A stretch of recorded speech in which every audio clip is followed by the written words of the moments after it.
Let's talk about a skill that's kind of mysterious, a little bit like a puzzle, and just, well, completely fascinating. We're going to dive into the art of lockpicking. You've seen this a million times, right? The hero's in a jam, the clock is ticking, they whip out these two little metal things, get real quiet for a second, and then you hear that click click. And boom, the door's open. It's a total classic movie moment. But you gotta wonder, is any of that for real? Or is it just, movie magic and some clever sound effects? Can a regular person actually learn how to do that? Oh, it is absolutely real. It's a hobby called lock sport, and there's this huge global community of people who just love the challenge of opening locks.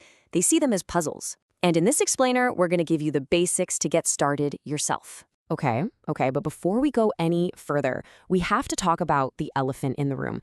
I know what you're thinking, because it's the number one thing that stops people from even trying this. Let's just clear the air right now. The whole lock sport community lives by two very simple, non-negotiable rules. One, you don't pick a lock you don't own. And two, you don't pick a lock you don't have permission to pick. That's it. That's the ethical code. Simple as that. And yeah, in most places, just owning a set of lockpicks is totally fine. The law cares about your intent. It's all about what you're planning to do. And for hobbyists, the goal is always solving a fun puzzle on your desk, not breaking any laws. So let's get into the fun part. How does this even work? Well, here's the secret. If locks were perfect, absolutely flawless little machines, this hobby wouldn't even exist. It's all thanks to something called the binding defect. See, nothing is perfect. The little holes that the pins sit in are never perfectly lined up. They're off by these tiny microscopic amounts. So when you put a little bit of turning pressure on the lock, only one of those pins gets stuck first. It binds up before any of the others. And that one single binding pin, that's the whole secret. That's the key to the whole thing. Your goal isn't to fight all 5 pins at once. It's just to find that one pin that's stuck, set it, and then move on to find the next one. You're basically solving the puzzle one tiny piece at a time. Okay, so you get the idea. How do you actually get started? Well, it all begins with having the right tools. And trust me on this, what you buy makes a huge, huge difference. Now, don't go looking for those giant 100-piece kits you see online. Talk to anyone who's been doing this for a while, and they'll tell you that you really only need a few high-quality tools. You can put together an amazing starter kit for under $50 from companies like Peterson, Sparrows, and Southord, and it'll last you forever. And here's a pro tip that's going to save you so much frustration. Stay away from those massive, cheap sets. You know the ones. They're made from this awful, flimsy metal that bends if you look at it wrong, and you can't feel anything through them. It makes learning basically impossible. All right, you got your tools? Now what? Well, there are 2 main ways people start. There's raking, which is fast and kind of messy, but can get you a super satisfying quick win. And then there's single pin picking, or SPP. That's the real art form. It's slow, methodical, and it's the skill you really want to build. The whole process is about what you can feel.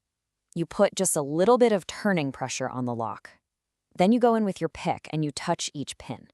Most of them will feel kind of springy, but one will feel solid, like it's stuck. That's your binding pin.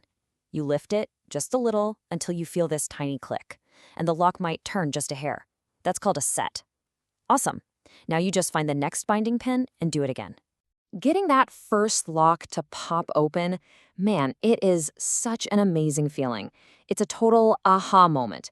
But, turning that one lucky success into a skill you can do over and over, that's all about practice. I love this quote from another picker, because it's so true. Your first couple of hours might feel super frustrating. You'll feel like you're not getting anywhere. That's totally normal. This is a skill you build with patience.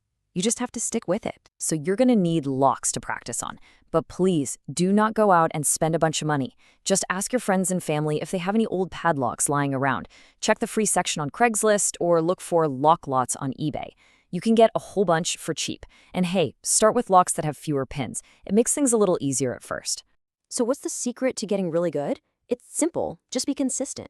You don't need to practice for 3 hours a day. Honestly, just 15 or 20 minutes every day is all you need to build up that muscle memory and that sense of feel.